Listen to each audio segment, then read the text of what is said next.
హరీష్ రావు తప్పకుండా party మారతారంటూ CM Revanth చేసిన వ్యాఖ్యలకు స్ట్రాంగ్ కౌంటర్ ఇచ్చారు. ఫామ్ హౌస్లోనే ఉన్న కేసీఆర్ మీద ఒట్టేసి తాను బీజేపీలో చేరబోను అంటూ హరీష్ రావు చెప్పగలరా అంటూ రేవంత్ రెడ్డి సవాల్ చేసిన నేపథ్యంలో హరీష్ రావు రియాక్ట్ అయ్యారు. తన పుట్టుక బీఆర్ఎస్, తన జీవితమంతా బీఆర్ఎస్ అని ఎన్నోసార్లు చెప్పారని మళ్ళీ అదే చెప్తున్నానని తేల్చి చెప్పారు. అసలు రేవంత్ రెడ్డి మాటలకు విలువ ఎక్కడుందని ప్రశ్నించారు. రేవంత్ రెడ్డి ఏ ఎండకు ఆ గొడుగు పట్టే వ్యక్తి అని ఎద్దేవా చేశారు.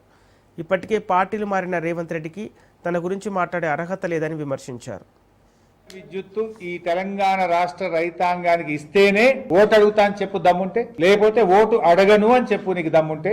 I'm challenging Revanth Reddy. అసలు ఇప్పుడే వస్తలేదు రాష్ట్ర రైతాంగానికి.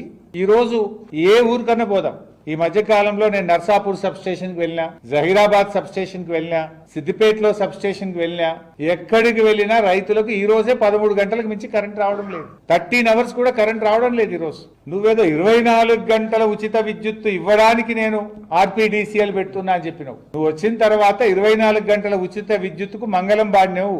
ఇవాళ నీ ఆర్పీడీసీఎల్ ఏర్పాటుతో 8-9 గంటలు కూడా రాని పరిస్థితి ఏర్పడుతుంది. నీ బడే బాయ్ చెప్పినట్టు అనిపిస్తుంది నాకు. ఇలా గుజరాత్ లో కేవలం రైతులకు 7 గంటల కరెంటే వస్తుంది. కాంగ్రెస్ పాలిస్తున్న కర్ణాటకలో 8 గంటల కరెంటు మాత్రమే వస్తుంది. రేపు తెలంగాణలో కూడా అదే జరగబోతా ఉంది. ఇది నేను ఉత్తగా మాట్లాడతలేను. ఇప్పటికే నీకు రైతులంటే చిన్న చూపు.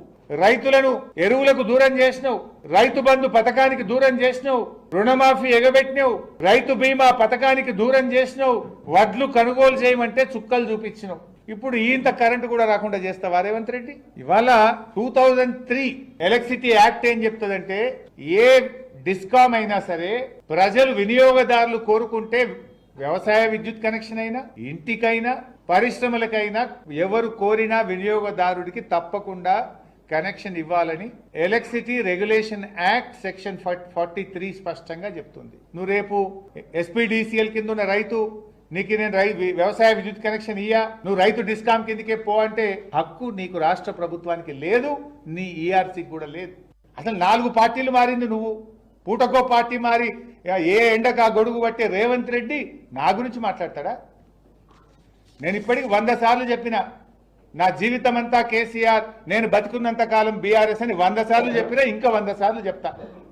నువ్వేంది చిల్లరోడివి? నువ్వు అసలు నీకు నా గురించి మాట్లాడే నైతికత తక్కువ ఉందా? ఇందాకే అన్న కదా, గురువింద గింజ తన కింద నలుపు తెలియదు అన్నట్టు పార్టీలు మారిన రేవంత్ రెడ్డి ఒకే పార్టీ జీవితం అంతా పుట్టుక బీఆర్ఎస్ లోనే, చావు బీఆర్ఎస్ లోనే అని గతంలో చెప్పినా మళ్ళీ చెప్తున్నా.